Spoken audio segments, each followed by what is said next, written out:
It is my pleasure to present tonight's speaker, Dr. Donald H. Kagin, who will speak to us on the storming of the Capitol, the birth of our nation's first official currency. Take it away, Don. Thank you, Jason. Thank you for accommodating my schedule and letting me talk about something that I thought was, in a way, very timely. When Stephen gave his very timely presentation on coins of pandemics, I thought, gee, there is actually something pretty timely I can maybe talk about, at least draw something from the fact that there's been some interesting things in the news. Now, we all remember January 6th and storming of our nation's capital, and our elected leaders their lives were threatened. And but you know what? This wasn't the first time that something like that had happened. As a matter of fact, over 206 years ago, during the War of 1812, what some of us call the Second War of Independence, the British stormed and in fact burned our capital. Both events impacted our nation's finances, and events surrounding the first one was actually probably more profound than the latest one. You see, since the beginning of our nation and the Constitution, actually, our country was financed in two ways: borrowing through loans from other countries, from one of four banks, for instance, the Bank of New York, and from rich entrepreneurs. The other way was through revenue from custom duties or tariffs. But with the advent of the war, that wasn't going to be enough. Now, our nation and our finances were started by a guy named Alexander Hamilton, our nation's first Secretary of Treasury. And in fact, he and the Federalists established a bank, like a central bank. They called it the Bank of the United States. It had a 20-year charter, and it actually functioned like a central bank, giving short-term funds to our nation when they needed it. At the time, there was no direct or even indirect ways of raising taxes or taxing and raising money, which, you know, was, you remember, that was one of the major causes of the Revolutionary War, taxation without representation. We didn't like taxation at the time. And furthermore, there wasn't any paper money at the time. We did have some experience with it. If you remember 1690, the Massachusetts Bay Colony was the first colony, the first place in the North America, and in fact, the first place in the entire Western world where we had official banknotes. That's how long it took. And it works out so well, virtually every colony used it to pay for whatever they needed.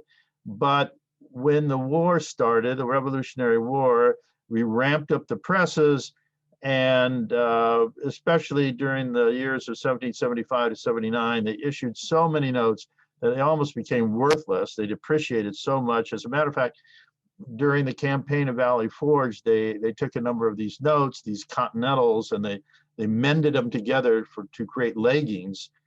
That's how little they were worth. So we had already had this terrible experience with the depreciation of our currency, and the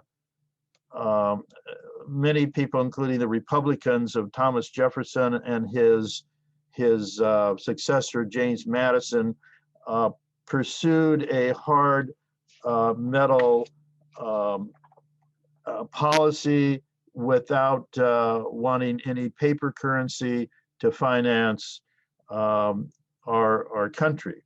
But as the same for their Secretary of Treasury, Albert Gallatin. But as the war looked like it was going to happen with Great Britain, they clearly needed something more. So about 4 months before the war broke out, and I'll get to that in a moment, in February of 1812, they started issuing these stock certificates. They bore 6% interest. Congress felt that besides getting loans for the war, they needed these notes, war bonds, if you would, backed by the stability of our government and specie, which is hard metal, gold, and currency reserves.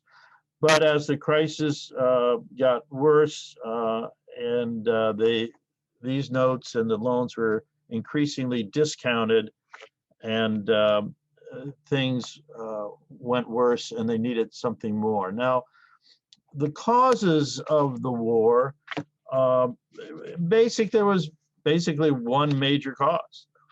For 20 years, the British had been fighting the French and Napoleon on different fronts.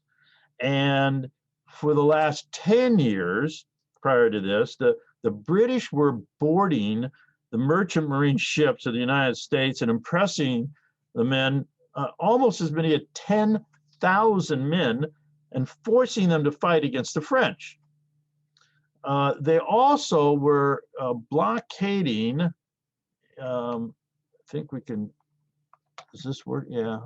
They were blockading many of our ports so we wouldn't trade with France. So we weren't very happy about that. The British also were took the opportunity to ally with Indians, for instance, to take over what they called the Northwest Territory up here in Ohio and Michigan and New York, Pennsylvania, and up here in Canada. Well, meanwhile, the United States looked at this as an opportunity to try to get rid of the British in Canada. Neither were successful. The allies of the British, the Indians, were trying to get some of these the Americans out of there. One of them was a named chief called Tecumseh. But again, there are a lot of skirmishes, some fights, but basically, eventually the war was basically a stalemate. But meanwhile, things weren't great for the United States. I mean, the financial situation in 1812 was that the hard metal, the gold and silver, is being hoarded by the banks. There was no central bank because remember that charter for the Bank of the United States, that was for 20 years. 20 years is over. There's no renewed bank charter for a while, and so there's no central banks giving, and you couldn't use that for loans for the government. And the other banks, the farther away you got from them, the more discounted their notes were.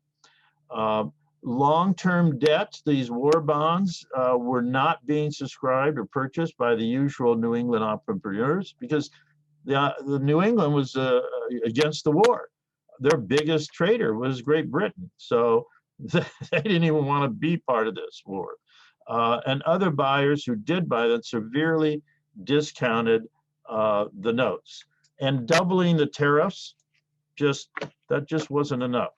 So there was debate in Congress of what we should do, including printing currency. And even the first ones that they talked about did have an interest bearing, but there were pros and cons, and the cons were that, oh no, people won't want these because they won't be as valuable as species, of gold and silver. They'd be refused or discounted, and therefore that would subvert the public and private credit. They would depreciate like the continental currency. They would indicate that a desperate nation was facing bankruptcy, and eventually there'd have to be a tax. Oh my God, a tax to redeem them. So, but the proponents actually won the day because, hey, there was just a shortage of adequate medium of exchange. Gold and silver weren't around. The poor depreciated state banknotes weren't being used by too many people. Notes would not depreciate, they argued, because they could be used for paying taxes, and the banks could use them as interest-bearing reserves. And that was key. And that indeed is what happened. And anything else they had was inadequate, so they had to do something.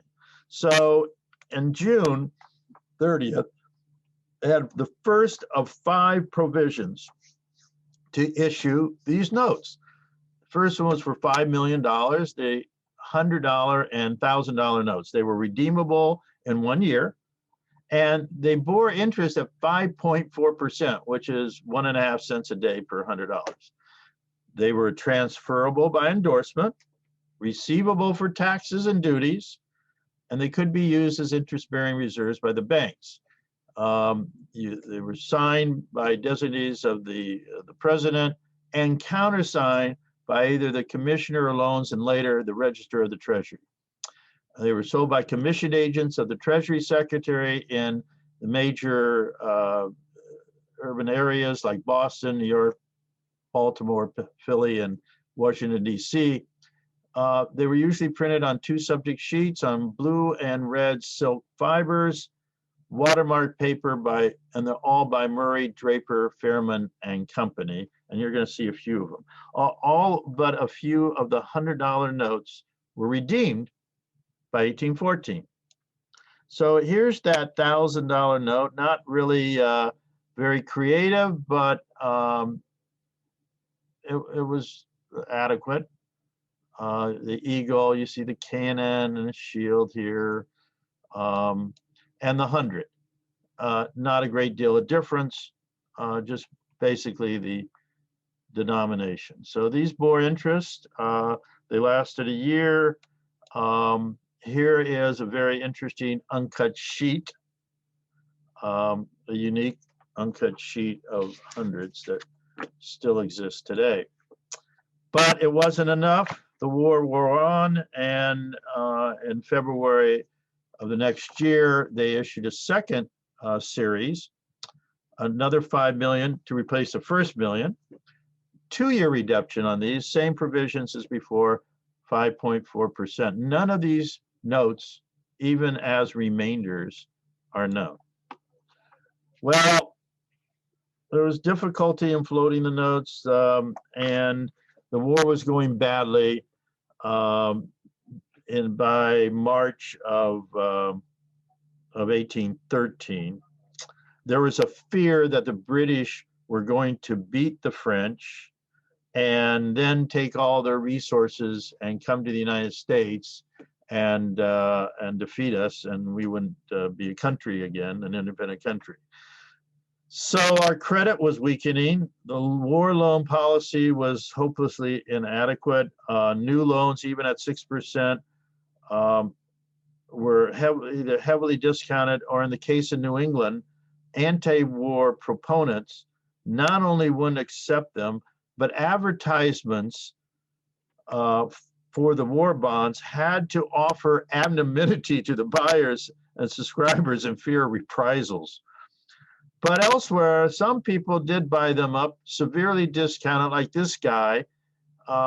We historians know him, John Jacob Astor, for his fur trading, but he was a merchant and entrepreneur financer. And he and banker Stephen Girard and others bought up the notes, and mainly to sell to this guy, Nathan Rothschild, in England and France and other places that he had his businesses. He made a fortune. But again, remember, there was a question at the time whether our country was going to survive at all. So they were speculators, and they did make out. So there was a third series of these notes. It was a $25 million financing package. Loans were discounted, this time by as much as 20%.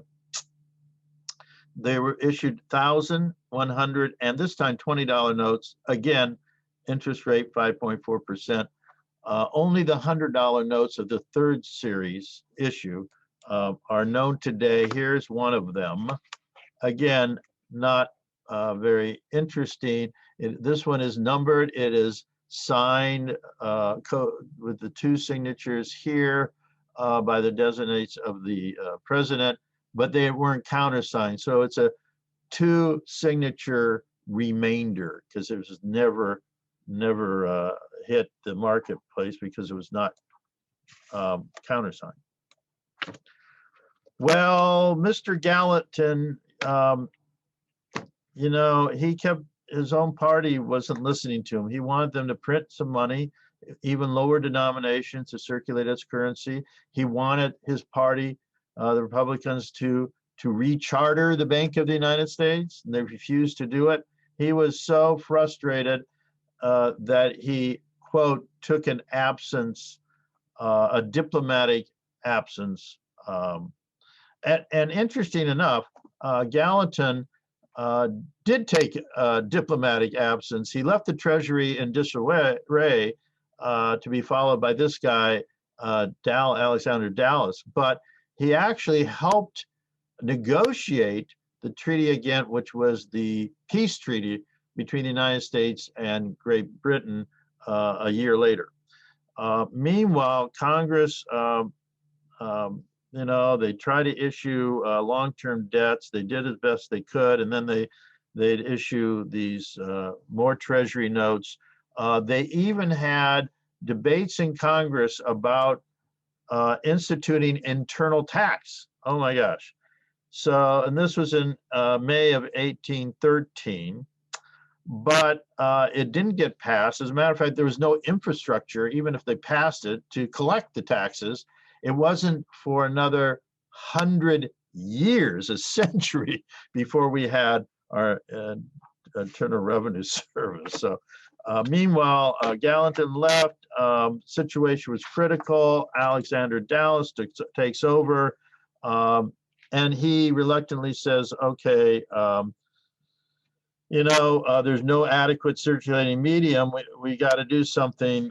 We don't even have medium of exchange, a circulating national currency, and the Bank of the United States hadn't been chartered yet. So meanwhile, the war was going on, and you know, in 1813, U.S. forces destroyed the town of York, later to be known as Toronto.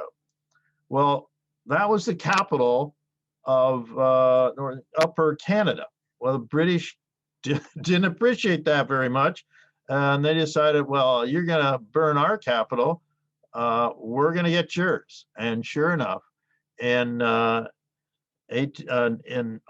24th of 1814, the British had instituted a three-pronged attack, one down south and a couple here up north, one including the Chesapeake Bay. And they came up to Chesapeake Bay, and they came to Washington, D.C., and they burned our capital. They said, hey, that's pretty good. That didn't seem to be a problem. Let's try it again. 3 weeks later, they tried going up another branch of the Chesapeake to Baltimore and Fort McHenry. Unfortunately for them, they were repulsed. Fortunately for us, and that was probably most of you know that was where the birth of our Star-Spangled Banner, not called that at the time, but that's what that little skirmish was about, and it was created then by Francis Scott Key, as we know. So meanwhile, 3 months later, the British had won against the French, and now decided, hey, Wellington, one of the heroes of the British, said, hey, look, we've been fighting for 20 years. Why are we fighting in the United States anymore? We don't need to impress their men for a fight. The war's over.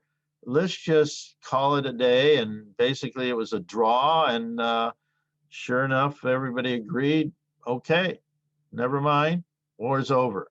Well, they didn't have Zoom at the time. They didn't have the internet, as we know, and it took a while for the ship carrying the news of the treaty again, peace treaty, to get to the United States. Meanwhile, there's a little skirmish down here in New Orleans.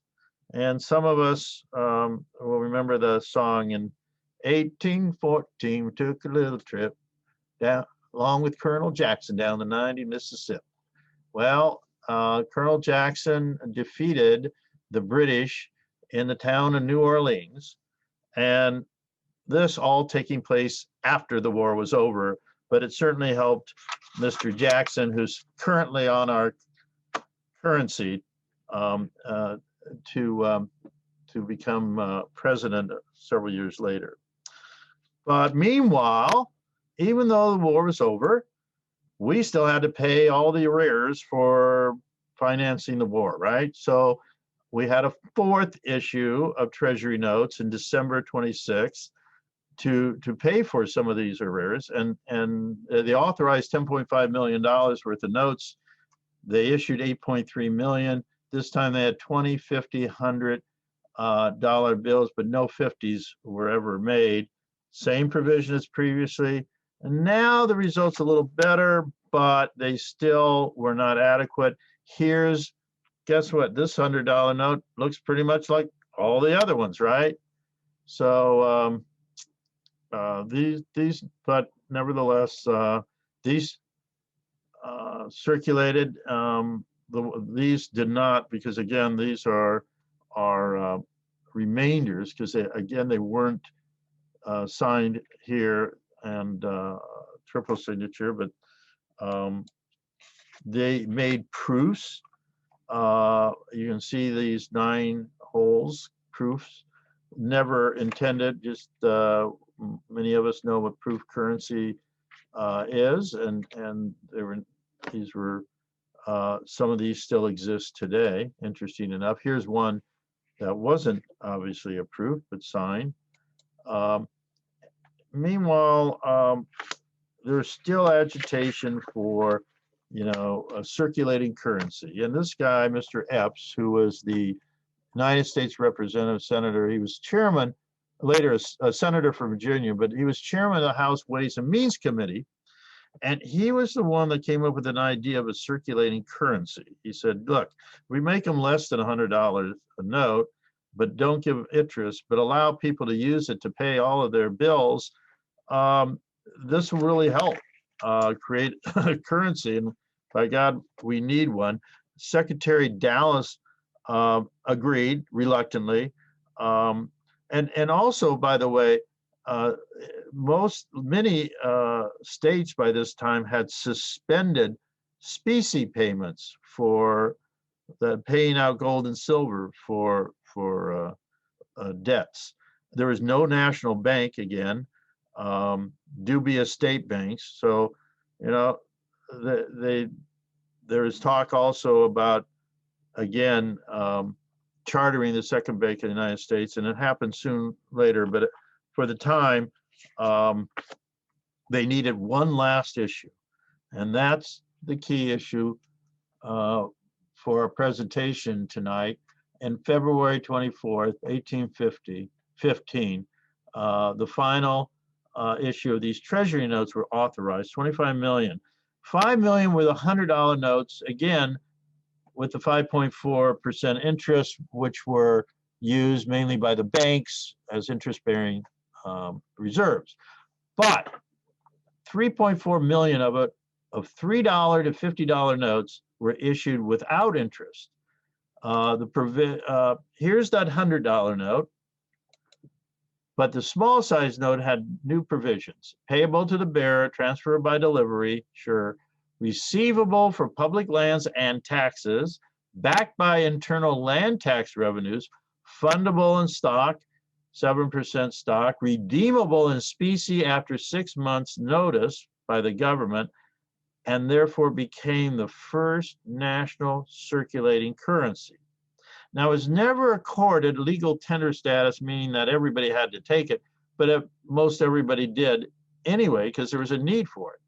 Here's a $50 note, singly signed, of that series.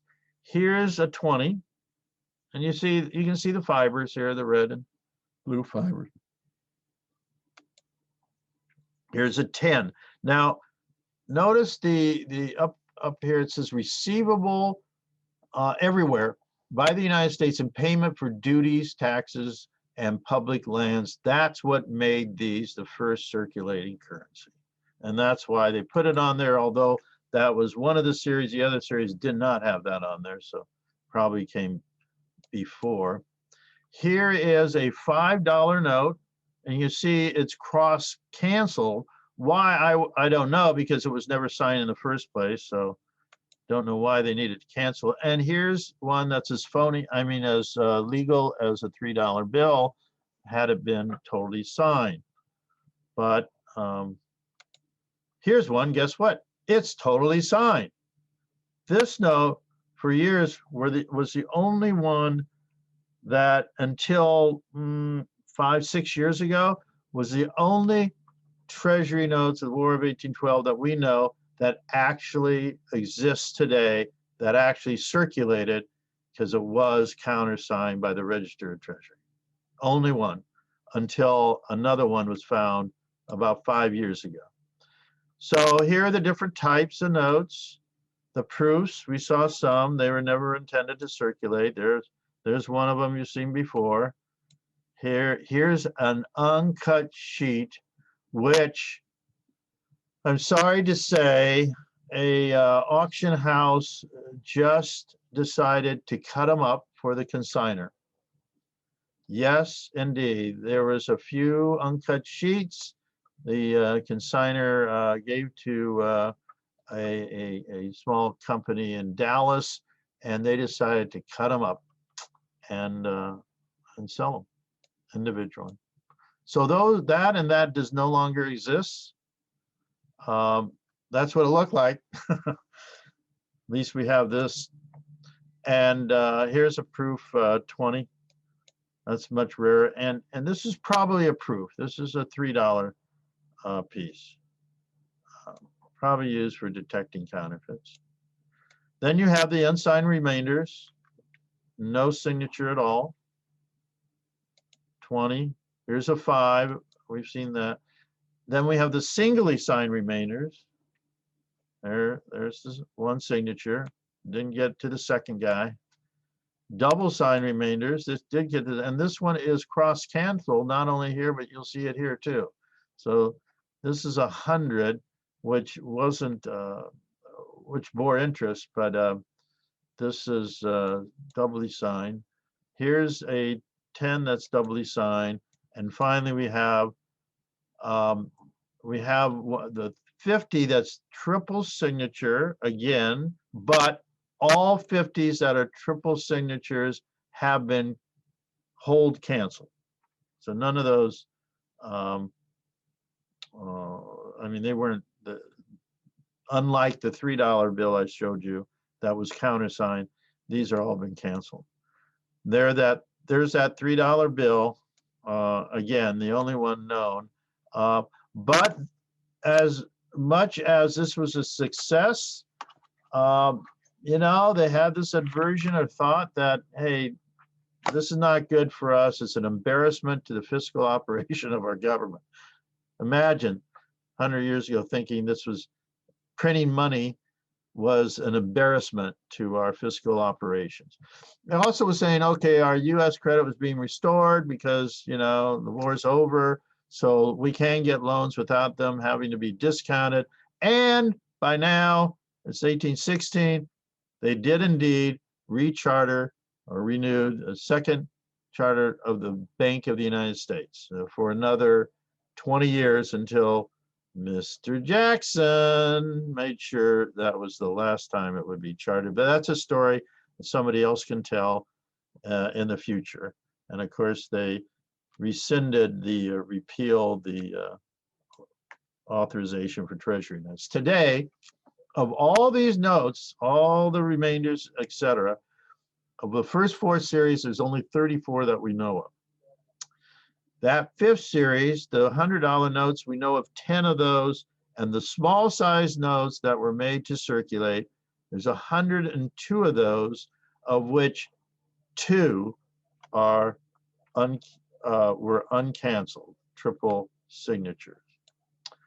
So the notes, again, in summary, were necessitated by emergency capital occasioned by the War of 1812. Loans and custom duties, some taxes were inadequate to pursue the war.